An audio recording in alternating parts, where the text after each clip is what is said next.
ছোট থেকেই সন্তানদের মানুষ করে তোলায় বাবা মায়েরা চেষ্টার ত্রুটি রাখেন না। ছেলেমেয়েরা বড় হয়ে ডাক্তার, ইঞ্জিনিয়ার, বিজ্ঞানী বা আইএএস, আইপিএস বা বড় চাকরি করবে, এই স্বপ্ন থাকে অনেকেরই। কিন্তু অনেক সময়ই সন্তান তার নিজের সুপ্ত বাসনা পূরণ করতে পারে না বাবা বা মায়ের ইচ্ছেকে প্রাধান্য দিতে। সে হয়তো ভালো খেলোয়াড় হতে চায় বা গায়ক, হয়তো তার ইচ্ছে সে বড় হয়ে লেখক হবে। সেই ইচ্ছে ঢাকা পড়ে যায়। কিন্তু এও হয় যখন পেশায় সফল হওয়া কেউ একই সঙ্গে পূরণ করতে পারেন তার ভিতর লুকিয়ে থাকা বাসনাকে। আজ এই সময় লাইভ কথা বলবে এমন একজনের সঙ্গে, যিনি তার পেশায় অতি সফল হয়েও নিজের কবি সত্তাকে বিসর্জন দেননি। সেখানেও তিনি নিজেকে প্রতিষ্ঠা করতে পেরেছেন। তার নাম অরিজিৎ সান্যাল। তিনি একাধারে গ্লস্টার কেবলসের ন্যাশনাল হেড, একই সঙ্গে কবি। এবারের বইমেলায় প্রকাশ হয়েছে তার কবিতার বইও। এত উঁচু পদে থেকেও কিভাবে কবিতা লেখার সময় পান? না, কবিতা লেখা শুরু হয়েছে বহু আগে থেকে গ্লস্টারের বহু আগে থেকে। আপনাকে বলে রাখি, আমার প্রায় চাকরি জীবন হয়ে গেছে প্রায় 36-37 বছর। কবিতা লেখা তারও আগে থেকে ছোটবেলা থেকে। ছোটবেলা থেকে ইচ্ছা ছিল আর কি। প্রথমত চিরকালই আমার কোনো না কোনো এক্সট্রা কারিকুলার অ্যাক্টিভিটিসে কাজ করতাম আমি। যেমন পড়াশুনো করতাম, ফ্লাইং করতাম, গ্লাইডিং করতাম, ফ্লাইং করতাম, পাওয়ার ফ্লাইং করতাম। একটা সময় সেটা শেষ হয়ে গেল, আবার পড়াশোনা কন্টিনিউ হতে লাগলো। কবিতা কিন্তু সাইড বাই সাইড চলেছে। সব কবিতা একত্রিত করে 2016 সালে আমার প্রথম বই ধোঁয়াচ্ছি, আর সেটা আমার নিজস্ব প্রকাশন। আজকালকার ছেলেদের বুঝতে হবে যে সবসময় কিন্তু প্রকাশকরা এগিয়ে আসেন না, বিশেষ করে নতুন কবিদের ক্ষেত্রে। তাকে দায়িত্ব নিতে হবে নিজের বই নিজে প্রকাশ করার জন্য। তা ধোঁয়াচ্ছে আমি নিজে প্রকাশ করেছিলাম, A to Z আমার করা, কভার টু কভার। তাতে অবশ্যই আমাকে সাহায্য করেছিল যারা প্রচ্ছদ, যারা বর্ণ সংস্থাপক, আর একজন মুদ্রণ, মানে যেখানে প্রিন্টিং হয়েছিল। তো সেই জন্য একটা কথাই বলতে চাই যে শুধু পড়াশুনো নয়, পড়াশুনোর পাশাপাশি আরও কিছু একটা করতে হবে, যেটা প্যাশনটাকে ফলো করতেই হবে। হ্যাঁ, যেটা আপনার ভেতরে রয়েছে সুপ্ত, সেটাকে বার করতে হবে। আর সেটা বার করতে গেলে প্যাশনকে অবভিয়াসলি নার্চার করতে হবে। কবিতা বা অন্য লেখায় ছোটবেলায় পরিবারের লোকজনের সাপোর্ট ছিল? দেখুন, আমার এখানে আর একটা ব্যাকগ্রাউন্ড আছে। আমার ছোটদাদু সাহিত্যিক প্রবোধ সান্যাল। কল্লোল যুগের যে সাহিত্যিকরা ছিলেন, বিভিন্ন সাহিত্যিক, অচিন্ত্য কুমার সেনগুপ্ত, বিভূতিভূষণ, শৈলজানন্দ, প্রেমেন্দ্র মিত্র, তার সাথে প্রবোধ সান্যালের নামও কিন্তু এক বাক্যে উচ্চারিত হয়। ভেতরে একটা কিছু ছিল, সেটাই প্রস্ফুটিত হয়েছে কথার মাধ্যমে। আবার বলি যে আমি কিন্তু কবিতা লিখি না, আমি কথা লিখি। আর আমি কিন্তু পেন পেন্সিলে, কাগজে লিখি না, আমি মোবাইলে লিখি, মোবাইলে হাত মুঠোতে লিখি। যার জন্য আমার নতুন বই যেটা, তার যে লেখাটা প্রথমেই আমার, সেটা হলো হাত মুঠোর মুঠো থেকে। মোবাইল ফোনে কবিতা লেখা বা ডেডলাইন মেনে লেখা শেষ করেন কিভাবে? কর্মসূত্রে আমরা সবাই বাইরে যাই, কর্মসূত্রে আমরা সবাই ট্যুর করি। আমিও দেশের মধ্যে, দেশের বাইরে বহু জায়গায়, এককালে ফিলিপসে বহু বছর কাজ করতাম। তখন আমি ইউরোপ গেছি, ফার ইস্ট গেছি, মিডল ইস্ট গেছি, বিভিন্ন জায়গায়। তো সেখানে যাওয়ার সুযোগে ওই যে আপনি বললেন না যে 3টে পয়েন্ট আছে, সেই 3টে পয়েন্টকে নার্চার করার জন্য আপনাকে প্রতিটা সময় কিন্তু সজাগ থাকতে হবে। মানে জীবনধারা, অনুভব আর মৃদুপাত। অনুভব মানে কি? এক্সপিরিয়েন্স। এক্সপিরিয়েন্স। তো আপনি বিভিন্ন জায়গায় যাচ্ছেন, দেশে এবং দেশের মধ্যে, দেশের বাইরে। আপনি নর্থ বেঙ্গলে যাচ্ছেন, লাটাগুড়িতে যাচ্ছেন, মূর্তি নদীর ধারে যাচ্ছেন, বা দার্জিলিং বা কার্শিয়ংয়ে যাচ্ছেন, বিভিন্ন জায়গায় যাচ্ছেন, কেরালায় যাচ্ছেন, আবার দেশের বাইরেও যাচ্ছেন, আপনি দেখবেন এই বইতে একটা কবিতা আছে, আমি সূর্যের খুব কাছাকাছি। এই কবিতাটা আমার লেখা নায়াগ্রা ফলসের থেকে, নায়াগ্রা ফলসের সামনে দাঁড়িয়ে ওর আইডিয়াটা নিয়ে তারপরে লেখা, এবং কবিতাটা যথেষ্ট সমাদৃত হয়েছিল, আমি সূর্যের খুব কাছাকাছি। নিরিবিলিতে মনের ভাব লিখে প্রকাশ করার সময়ে বসের ফোন এলে কিভাবে সামলান? তো একটা জিনিস আপনি জানবেন, যে কোনো লেখক, যে কোনো কবি, যে কোনো কথাকার, গদ্যকার, যেই হোক না কেন, সে লেখে, কাটে, আঁকে, আঁকিবুকি কাটে, আবার লেখে, এরম বারবার লেখে, লিখতে লিখতেই আসল লেখাটা বেরিয়ে আসে। খুব কম মনীষী আছেন যারা একবারে লিখে, তারা তো মনীষী হয়ে যাবেন। আমরা কেউ মনীষী নই, আমরা সাধারণ জনগণ, সাধারণ মানুষ আমরা। সাধারণ মানুষ। আমাদের নিজেদের, আমরা এই প্যাশনটাকে নার্চার করি, কিন্তু আমাদের প্রফেশনালি আমরা অন্য কাজ করি, প্যাশনেটলি আমরা এই কাজ করি, এটাই তো আমাদের পরিচয়। তো আবার কাটি, আবার লিখি, তারপরে মনে একটা সময় ঠিক চলে আসে। ঘরের দরজা বন্ধ থাকলেও তো বাইরে থেকে মাইকের আওয়াজ আসে, সেটাও তো ডিস্টারবেন্স হয়। শুধু অফিসের ফোন কল নয়, আপনাকে তাহলে এয়ারটাইট কম্পার্টমেন্টে যেতে হবে, পাহাড়ের ওপরে অথবা পাহাড়ের খাঁজে কোনো জায়গায় যেখানে জনমানব কেউ থাকবে না। তা তো হয় না সব সময়, আর যখন হয় তখন আরও লিখি, অ্যাডজাস্ট করে নিতে হয়। আজকের প্রজন্ম কতটা অ্যাডজাস্ট করতে পারে তার উপরে নির্ভর করবে তারা জীবনে কি করবে না করবে। আপনার লেখা বা আপনার লেখা বই নিয়ে সহকর্মীদের কি ধরনের প্রতিক্রিয়া হয়? তাদের রিয়াকশন খুব পজিটিভ, সবারই পজিটিভ থাকে, কারণ ধরুন অফিসের মধ্যে খুব একটা কবি বা গদ্যকারকে দেখতে পাওয়া যায় না। হ্যাঁ, মানে রিকোয়েস্ট আসে, অরিজিৎ একটা কবিতা একটু শুনিয়ে দাও না।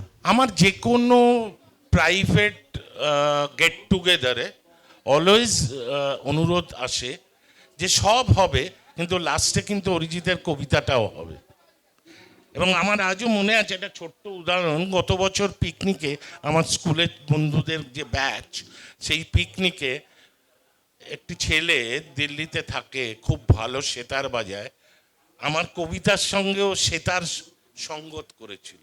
বাহ। কবিতার সঙ্গে সেতার সঙ্গত করেছিল, এবং সবাই তাতে খুব মন্ত্রমুগ্ধ হয়ে শুনছিল।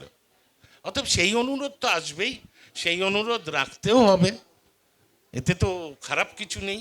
নিজের জিনিসটাকে এটাই তো আপনি পাওনা। শান দিচ্ছেন। হ্যাঁ, পাওনা বলতে তো আর কি, আর তো কোনো কিছু পাওনা নয়, আমরা তো অ্যামেচার, তো এতে তো আর পাওনা কি থাকবে এছাড়া। প্রথম বই প্রকাশের সময়ে আপনি নিজে হাতে সবকিছু করেছেন, এমনকি আপনার প্রথম বইয়ের কভারও আপনিই তৈরি করেন। দ্বিতীয় বই প্রকাশের সময়ে কি চ্যালেঞ্জ ছিল বা কি সহজ হয়েছিল? এত কিছু এখন হ্যান্ডেল করা সম্ভব ছিল না, যার ফলে একজন পাবলিশারের সাহায্যে, অত্যন্ত ভদ্র পাবলিশার এবং অত্যন্ত কোঅপারেটিভ, সহচর বলে, এখানে 651 নম্বর স্টলে, বুক ফেয়ারে ওনারও স্টল আছে, আমারও বই বিক্রি হচ্ছে। অলমোস্ট আমার বইয়ের বিক্রি শেষ পথে, মানে সমস্ত সংখ্যা কপিগুলো নিঃশেষিত বলতে পারেন। আগামী প্রজন্ম বা জেনজিরা কি 30 সেকেন্ডের রিল দেখবে, না আপনার লেখা কবিতার বই পড়বে? বলা খুব কঠিন। রিল বানাচ্ছেন ঠিক আছে, কিন্তু ক্রিয়েটিভিটিটা রাখতে হবে। আসল হলো ক্রিয়েটিভিটি আর প্যাশন। আপনার যদি ক্রিয়েটিভিটি থাকে তাহলে আপনি রিলস বানানোর চেয়ে আরও অনেক উঁচু দরের কাজে চলে যেতে পারবেন, নিজে সৃষ্টি করবেন।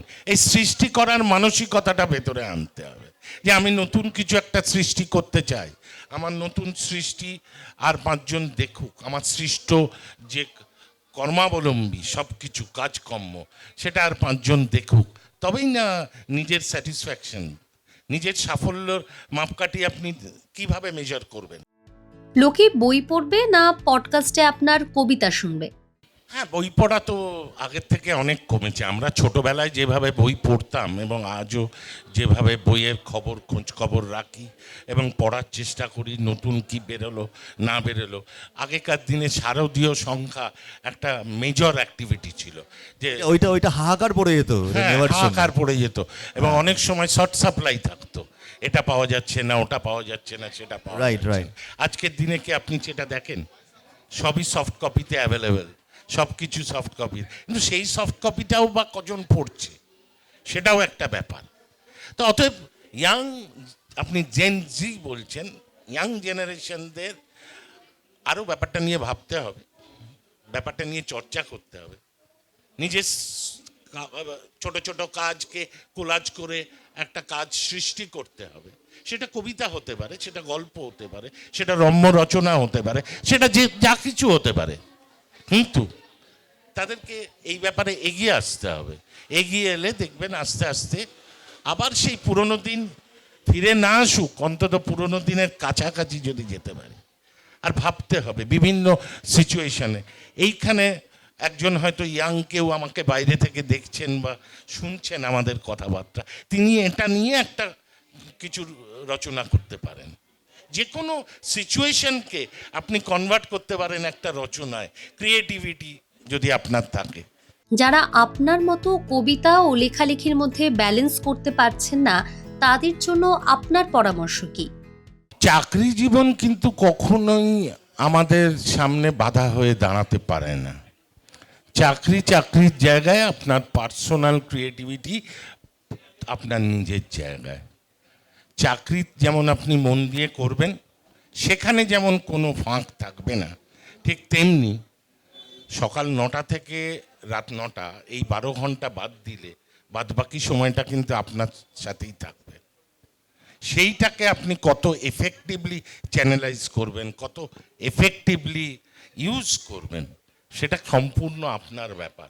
আপনি যদি মনে করেন সেই সময়টা আপনি বইমেলায় গিয়ে রিল বানাবেন, তাহলে আপনি রিল বানান, কোনো আপত্তি কিছু নেই। কিন্তু যদি আপনি মনে করেন না সেই সময়টা আমি একটা ক্রিয়েটিভ কাজ করব, একটা ছোট কবিতা লিখবো বা ছোট গল্প লিখবো বা ছোট রম্য রচনা লিখবো বা যাই হোক না কেন, কিছু একটা নিজে করব, আপনি করতেই পারেন। কে বাধা দেবে আপনাকে? কোনো কোম্পানি আপনাকে বাধা দেবে না সেই সময়টা, কারণ আপনি কোম্পানির কাজে কোনো গাফিলতি করেন না, করবেনও না। কারণ ওটাই হলো আপনার মাসের শেষে মুখে হাসি ফোটার একটা জায়গা। সেটা দিয়ে আপনার সংসার চলছে বা কারুর বৃহৎ সংসার চলছে। হ্যাঁ, তো সেই জায়গায় ফাঁকি দেওয়ার কোনো প্রশ্নই নেই। কিন্তু বাদবাকি সময়টা এফেক্টিভলি ইউজ করতে হবে। নিজের লেখা কোনো কবিতা আপনার কাছে বেস্ট মনে হয় বা আপনার মন ছুঁয়ে গিয়েছে? না, প্রতিটা ঠিকই বলেছেন যে প্রতিটা কবিতাই আমার সৃষ্টি। অতএব কোনো কবিতাকেই আমি অগ্রাহ্য করতে পারি না বা প্রায়োরিটাইজ করতে পারি না, বা কোনো কবিতাকে আমি 1, 2, 3 করে সিরিয়াল মার্কিংও করতে পারি না। কিন্তু যেটা করতে পারি সেটা হলো কিছু কিছু শব্দ কানে বারবার রনিত হয়, ধ্বনিত হয়। এই যে ধ্বনিটা বারবার আসে, তাহলে আপনি বুঝবেন আপনি কবিতাটা নিয়ে আত্মস্থ হয়েছেন। এই আত্মস্থ হওয়াটাই হলো আসল কথা, যে শয়নে স্বপ্নে জাগরণে ওই কথাটা আপনার বারবার মনে অনুরণিত হচ্ছে। তুমি আসবে বলে তাই বারবার কবিতার স্বপ্নে ফিরে যায়। প্রত্যেক লেখক বা কবির তার লেখা বা কবিতার পিছনে তার নিজের কোনো না কোনো গল্প থাকে। আপনার কবিতার পিছনে কাহিনী কি? আমার কবিতায় কাল্পনিক চরিত্রের নাম হলো ঐন্দ্রিতা। ঐন্দ্রিতা। অতএব ঐন্দ্রিতাকে ঘিরেই যত সব প্রশ্ন। ঐন্দ্রিতাকে, তার ব্যবহার, তার কথাবার্তা, তার চালচলন সবই কাল্পনিক, কিন্তু তাই নিয়েই কিন্তু রচনা। অতএব ঐন্দ্রিতার একটা অবদান, যে অবদান আমার লেখার মধ্যে, সেটা অপরিসীম। যারা নিজের লেখা প্রকাশ করতে বা ছাপাতে পারছেন না, তাদের জন্য কি বার্তা দেবেন? আমি নিজেই তো আমার প্রথম বই যখন পাবলিশ করতে যাব, মনে ইচ্ছেটা রয়েছে, 2014-15 সাল নাগাদ। তখনই কোনো পাবলিশার পাইনি। কোনো পাবলিশার বলেছেন, হয়তো প্রকাশক বলেছেন না আমরা নতুনদের বই ছাপাই না। কোনো পাবলিশার এমন একটা টাকা চেয়েছেন যেটা আমার পক্ষে দেওয়া সম্ভব ছিল না, অথবা অন্য কোনো শর্ত আরোপ করেছেন। যখন আমি এর ব্যাপার থেকে পিছিয়ে যাইনি এবং নিজের কাঁধে সমস্ত তুলে নিয়ে 550 বই ছাপিয়েছিলাম, প্রিন্ট হয়েছিল, তার মধ্যে 450 বই আমি বিক্রি করেছিলাম। বিভিন্ন লোক তারা নিয়েছিলেন, পাঠককুলকে আমার অশেষ ধন্যবাদ। হ্যাঁ, বাদবাকি 100 বই আমি কমপ্লিমেন্টারি দিয়েছিলাম। তো আমি যদি A to Z প্রথম বইয়ে করতে পারি, ডেফিনেটলি আপনারাও পারবেন। আপনারাও চেষ্টা করুন, আপনাদের দ্বারাও হবে। আমার দ্বারা যখন হয়েছে আপনার দ্বারাও হবে। হয়তো কিছু পয়সা খরচা হবে, কিন্তু সেটা এমন কিছু না। নিজে যদি কাজের ভারটা সামলাতে পারেন তাহলে সব কিছু সম্ভব। আপনার লেখা কবিতা আপনার গলায় শুনতে চাই। সেদিন বুধবার, গ্রামে ছিল হাট। পশরা সাজিয়ে গুছিয়ে বসেছিল। শাকসবজি, গুঁড়ো মশলা, আমিষ নিরামিষ কত কিছু গো। কাঁচের চুড়ি বাউটি, কত লম্বা ফ্রক, পাজামা, জ্যান্ত পাখি, পশু পক্ষী। কিনেছি আমি সব কিছু শখ করে, তুমি আসবে বলে তাই।